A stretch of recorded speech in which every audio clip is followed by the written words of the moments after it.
ಸದ್ಯ ಡೆಲ್ಲಿಲಿ ರಾಜ್ಯ ರಾಜಕೀಯ ಬಿರುಸುಗೊಳ್ತಾ ಇದೆ. ಸಿದ್ದರಾಮಯ್ಯನವರನ್ನ ಡಿಕೆ ಶಿವಕುಮಾರ್ ಅವರು ಭೇಟಿಯಾಗಿದ್ದಾರೆ. ಈಗ ಅಲ್ಲಿ ಡೆಲ್ಲಿಲಿ ಉಭಯ ನಾಯಕರು ಸಮಾಲೋಚನೆಯನ್ನು ನಡೆಸಿದ್ದಾರೆ. ಕೆಲವೇ ಹೊತ್ತಲ್ಲಿ ವರಿಷ್ಠರ ಜೊತೆಗೆ ಮೀಟಿಂಗ್ ಇದೆ. ಉಭಯ ನಾಯಕರು ಸೇರಿ ಹೈಕಮಾಂಡ್ ಭೇಟಿಗೂ ಮುಂಚೆನೆ ಸಿದ್ದರಾಮಯ್ಯನವರು ಡಿಕೆ ಶಿವಕುಮಾರ್ ಅವರು ಚರ್ಚೆ ಮಾಡ್ತಾ ಇದ್ದಾರೆ. ಹೊಸ ಸರ್ಕಾರ ರಚನೆಗೆ ಸಂಬಂಧ ಈ ಒಂದು ಸಭೆ ನಡೆಯುತ್ತೆ. ಪ್ರಮಾಣ ವಚನ ಆಗಿರ್ಬೋದು, ಕ್ಯಾಬಿನೆಟ್ ರಚನೆ ಆಗಿರ್ಬೋದು, ಇದೆಲ್ಲದರ ಬಗ್ಗೆ ಚರ್ಚೆ ಆಗ್ತದೆ ಆ ಒಂದು ಮೀಟಿಂಗ್ನಲ್ಲಿ. ಉಭಯ ನಾಯಕರು ಭೇಟಿ ಮಾಡಿದ್ದಾರೆ ಡೆಲ್ಲಿಲಿ. ಸೊ ನೆಕ್ಸ್ಟ್ ಇರೋದು ವರಿಷ್ಠರನ್ನ ಭೇಟಿಯಾಗಿ ಕ್ಯಾಬಿನೆಟ್ ರಚನೆ ಕುರಿತಂತೆ, ಪ್ರಮಾಣ ವಚನ ಕಾರ್ಯಕ್ರಮದ ಕುರಿತಂತೆ. ನಾಳೆ ಸಂಜೆ 4 ಗಂಟೆಗೆ CLP ಮೀಟಿಂಗ್ನಲ್ಲಿ ಹೈಕಮಾಂಡ್ನಿಂದ ಡಿಕೆ ಶಿವಕುಮಾರ್ ಅವರ ಹೆಸರು ಸೂಚಿಸಿದ್ದಾರೆ ಅಂತ ಹೇಳಲಾಗ್ತಾ ಇದೆ. ಆ ಹೆಸರನ್ನ CLP ಮೀಟಿಂಗ್ನಲ್ಲಿ ಹೇಳಿದಂಥ ಸಂದರ್ಭದಲ್ಲಿ ಎಲ್ಲರೂ ಸಹಮತ ಸೂಚಿಸಿದರೆ ಡಿಕೆ ಶಿವಕುಮಾರ್ ಅವರು ಮುಖ್ಯಮಂತ್ರಿಯಾಗಿ ಅದೇ CLP ಮೀಟಿಂಗ್ನಲ್ಲಿ ಆಯ್ಕೆಯಾಗಬಹುದು. ಎಲ್ಲ ಶಾಸಕರು ಒಮ್ಮತದಿಂದ ಒಪ್ಪಿಕೊಂಡರೆ ಅದಾದ ನಂತರ ಮೋಸ್ಟ್ ಪ್ರಾಬಬ್ಲಿ ತಡ ಮಾಡಲ್ಲ ಅಂತ ಕಾಣಿಸುತ್ತೆ, ಭಾನುವಾರವೇ ಪ್ರಮಾಣ ವಚನವನ್ನು ಸ್ವೀಕಾರ ಮಾಡಬಹುದು. ಗೊತ್ತಿಲ್ಲ. ಡಿಕೆ ಶಿವಕುಮಾರ್ ಅವರು ಜ್ಯೋತಿಷ್ಯವನ್ನ ಬಹಳ ನಂಬ್ತಾರೆ. ಸೊ ಹಾಗಾಗಿ ಅವರು ನಂಬಿರುವಂಥ ಒಂದು ಜ್ಯೋತಿಷ್ಯದ ಪ್ರಕಾರ ಸಮಯ, ದಿನಾಂಕ ಎಲ್ಲವೂ ಮ್ಯಾಚ್ ಆಯಿತು ಅಂತಂತಂದರೆ ಭಾನುವಾರವೇ ರಾಜಭವನದಲ್ಲಿ ಅಥವಾ ಲೋಕಭವನದಲ್ಲೇ ಅವರು ಪ್ರಮಾಣ ವಚನವನ್ನು ಸ್ವೀಕಾರ ಮಾಡಬಹುದು. ಯಾಕೆಂದರೆ ಇದು ಮಿಡ್ ಟರ್ಮಲ್ಲಿ ಆಗ್ತಾ ಇರುವಂಥ ಪ್ರಮಾಣ ವಚನ ಆಗಿರೋದ್ರಿಂದ ಇದೊಂದು ದೊಡ್ಡ ರೀತಿಯಾಗಿ ಅಥವಾ ಒಂದು ಓಪನ್ ಗ್ರೌಂಡ್ನಲ್ಲಿ ಪ್ರಮಾಣ ವಚನ ಸ್ವೀಕರಿಸೋದು ಬಹಳ ದೊಡ್ಡ ಮಟ್ಟದಲ್ಲಿ ಡೌಟು. ಸೊ ಸಿಂಪಲ್ ಆಗಿ ರಾಜಭವನದಲ್ಲಿ ಪ್ರಮಾಣ ವಚನವನ್ನು ಸ್ವೀಕಾರ ಮಾಡಬಹುದು. ವರಿಷ್ಠರು, ಹೈಕಮಾಂಡ್ ನಾಯಕರು, ರಾಹುಲ್ ಗಾಂಧಿ ಅವರು ಎಲ್ಲರೂ ಕೂಡ ಉಪಸ್ಥಿತರಿರ್ತಾರೆ. ನೋಡಬೇಕು ಇದೆಲ್ಲ ಹೇಗೆ ಅಂತ. ಓಕೆ, ಈ ಬೆಳವಣಿಗೆಗಳ ಬಗ್ಗೆ ಹೆಚ್ಚಿನ ಮಾಹಿತಿ ಕೊಡ್ತಾರೆ ನಮ್ಮ ಅಸೋಸಿಯೇಟ್ ಎಡಿಟರ್ ಗೋವಿಂದ್ ಅವರು ನಮ್ಮ ಜೊತೆಗೆ ಲೈವ್ನಲ್ಲಿ ಜಾಯ್ನ್ ಆಗಿದ್ದಾರೆ.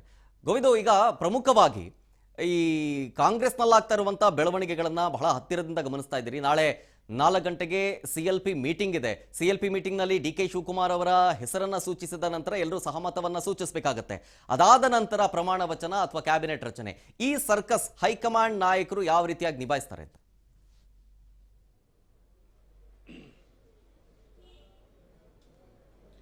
ಶರಂತ್, ಮೊದಲನೇ ಹಂತದಲ್ಲಿ ಮುಖ್ಯಮಂತ್ರಿ ಸ್ಥಾನಕ್ಕೆ ಸಿದ್ದರಾಮಯ್ಯ ರಾಜೀನಾಮೆ ಕೊಡಬೇಕಾಗಿತ್ತು. ಅದನ್ನು ಯಶಸ್ವಿಯಾಗಿ ಎಲ್ಲೋ ಒಂದು ಕಡೆ ಕಾಂಗ್ರೆಸ್ ಹೈಕಮಾಂಡ್ ನಾಯಕರು ಒಂದು ರೀತಿಯ ಯಾವುದೇ ರೀತಿಯ ಗೊಂದಲ, ಭಿನ್ನಮತ, ಅಸಮಾಧಾನಕ್ಕೆ ಕಾರಣ ಆಗದೆ ಎಲ್ಲೋ ಒಂದು ಕಡೆ ಮುಖ್ಯಮಂತ್ರಿ ಸ್ಥಾನಕ್ಕೆ ರಾಜೀನಾಮೆ ಕೊಡ್ತಾರೆ. ಇದಾದ ಬಳಿಕ ವಿದಾಯದ ಭಾಷಣವನ್ನು ಸಿದ್ದರಾಮಯ್ಯ ಹೇಳ್ತಾರೆ. ಇದಾಗ್ತಿದ್ದಂಗೆ ದೆಹಲಿಗೆ ಕರೆಸ್ಕೊಳ್ತಾರೆ. ಅಂದ್ರೆ ದೆಹಲಿಗೆ ಕರೆಸ್ಕೊಳ್ಳುವಂತ ಉದ್ದೇಶ ಒಂದೇ, ಎಲ್ಲೋ ಒಂದು ಕಡೆ ಮುಂದೆ ಆಗುವಂತೆ ಕೆಲವೊಂದು ವಿಚಾರಗಳಿರ್ಬೋದು ಮತ್ತು ಸಂಪುಟ ರಚನೆ ವಿಚಾರ ಸಂಬಂಧಪಟ್ಟಂತೆ ಇರ್ಬೋದು, ಜೊತೆಗೆ ಸರ್ಕಾರ ಮಟ್ಟದಲ್ಲಿ ಅಲ್ಲದೆ ಪಕ್ಷದ ಮಟ್ಟದಲ್ಲೂ ಕೂಡ ಮೇಜರ್ ಸರ್ಜರಿ ಆಗುವಂತ ಸಾಧ್ಯತೆ ಇದೆ. ಹಾಗಾಗಿ ಎಲ್ಲೋ ಒಂದು ಕಡೆ ಇಬ್ಬರು ನಾಯಕರನ್ನ ಏನು ನಿನ್ನೆ ಕಾಂಗ್ರೆಸ್ ಹೈಕಮಾಂಡ್ ನಾಯಕರು ಕರೆಸ್ಕೊಂಡಿದ್ರು. ಇವತ್ತು ಬೆಳಗ್ಗೆಯಿಂದ ಕೂಡ ಒಂದು ಮ್ಯಾರಥಾನ್ ಸಭೆ ಆಗಿದೆ. ಬೆಳಗ್ಗೆ ಅಷ್ಟೇ ಹಂಗಾಮಿ ಮುಖ್ಯಮಂತ್ರಿ ಸಿದ್ದರಾಮಯ್ಯ ಅವರು ಸೋನಿಯಾ ಗಾಂಧಿ ಅವರನ್ನ, ರಾಹುಲ್ ಗಾಂಧಿ ಅವರನ್ನ ಮತ್ತು ACC ಅಧ್ಯಕ್ಷ ಅಂತ ಖರ್ಗೆ ಅವರನ್ನ ಭೇಟಿ ಮಾಡಿ ಈ ಎಲ್ಲ ವಿಚಾರ ಸಂಬಂಧಪಟ್ಟಂತೆ ಮಾತನಾಡಿದ್ದಾರೆ. ಇನ್ನೂ ಪ್ರಮುಖವಾಗಿ ರಾಜ್ಯ ಕಾಂಗ್ರೆಸ್ ಉಸ್ತುವಾರಿ ಅಂತ ಸುರ್ಜೇವಾಲಾ ಮತ್ತು ACCಯ ಪ್ರಧಾನ ಕಾರ್ಯದರ್ಶಿ ಅಂತ KC ವೇಣುಗೋಪಾಲ್ ಜೊತೆ ಕೂಡ ಮಾತನಾಡಿದ್ದಾರೆ. ಅಂದ್ರೆ ಸಂಪುಟದಲ್ಲಿ ಯಾರು ಇರಬೇಕು, ಯಾರು ಇರಬಾರ್ದು ಅನ್ನೋ ಸಂಬಂಧಪಟ್ಟಂತೆ ಒಂದು ಪಟ್ಟಿಯನ್ನ ಈಗಾಗಲೇ ಸಿದ್ದರಾಮಯ್ಯ ನಿನ್ನೆ ತೆಗೆದುಕೊಂಡು ಹೋಗಿದ್ರು. ಹಾಗಾಗಿ ಯಾಕಂದ್ರೆ ಅವ್ರನ್ನ ಬೆಂಬಲಿತರನ್ನು ಕೂಡ ಕೈ ಬಿಡಬೇಕಾಗಿಲ್ಲ, ಅವರ ಭವಿಷ್ಯ ಕೂಡ ಬೇಕಾಗುತ್ತೆ, ಅವರ ಭವಿಷ್ಯ ಕೂಡ ನೋಡಬೇಕಾಗುತ್ತೆ. ಹಾಗಾಗಿ ಡಿಕೆ ಶಿವಕುಮಾರ್ ಅವರ ಸಂಪುಟದಲ್ಲಿ ಯಾರೆಲ್ಲ ಇರಬೇಕು ಅನ್ನೋ ವಿಚಾರ ಸಂಬಂಧಪಟ್ಟಂತೆ ಎಲ್ಲ ಒಂದ್ ಕಡೆ ತಮ್ಮ ಒಂದು ಪಟ್ಟಿ ಏನಿದೆ ಆ ಪಟ್ಟಿಯನ್ನು ಈಗಾಗಲೇ ACC ಅಧ್ಯಕ್ಷ ಅಂತ ಮಲ್ಲಿಕಾರ್ಜುನ್ ಖರ್ಗೆ ಅವರಿಗೆ ಮತ್ತು ಎಲ್ಲೋ ಸುರ್ಜೇವಾಲಾ ಮತ್ತು KC ವೇಣುಗೋಪಾಲ್ ಅವರಿಗೆ ಈಗಾಗಲೇ ಕೊಟ್ಟಿದೆ ಅನ್ನೋದು ಈಗ ಮಾಹಿತಿ ಸಿಗ್ತಿದೆ. ಅಂದ್ರೆ ಇವರ ಸಂಪುಟದಲ್ಲಿ ಇದ್ದಂತ 15ಕ್ಕೂ ಹೆಚ್ಚು ಜನ ಸಚಿವರೇನಿದ್ದಾರೆ ಇವ್ರನ್ನ ಕೈ ಬಿಡಬೇಕು ಅನ್ನೋ ಲೆಕ್ಕಾಚಾರದಲ್ಲಿ ಕೂಡ ಕಾಂಗ್ರೆಸ್ನ ಹೈಕಮಾಂಡ್ ಇರುವಂತದ್ದು. 2028ರ ಚುನಾವಣೆಗೆ ಯಾವ ರೀತಿ ಒಂದು ಪ್ರಾದೇಶಿಕವಾರು, ಜಾತಿವಾರು ಯಾವ ರೀತಿ ಒಂದು ಸಮತೋಲನವಾದಂತಹ ಒಂದು ಕ್ಯಾಬಿನೆಟ್ ಇರಬೇಕು, ಮುಂದಿನ 10 ವರ್ಷದಲ್ಲಿ ಕಾಂಗ್ರೆಸ್ ಪಕ್ಷ ಯಾವ ರೀತಿ ಒಂದು ರಾಜ್ಯದಲ್ಲಿ ಇರಬೇಕು ಅನ್ನೋ ಲೆಕ್ಕಾಚಾರದಲ್ಲಿ ಆ ರೀತಿಯ ಒಂದು ಪ್ರಾದೇಶಿಕವಾರು, ಜಾತಿವಾರು ಸಂಬಂಧಪಟ್ಟಂತೆ ಒಂದು ಸಂಪುಟ ರಚನೆ ಮಾಡಬೇಕು ಅಂತೇಳಿ ಕಾಂಗ್ರೆಸ್ನ ಹೈಕಮಾಂಡ್ ನಾಯಕರು ಕೂಡ ತೀರ್ಮಾನ ಮಾಡಿದಂತೆ ಕಾಣಿಸ್ತಿದೆ.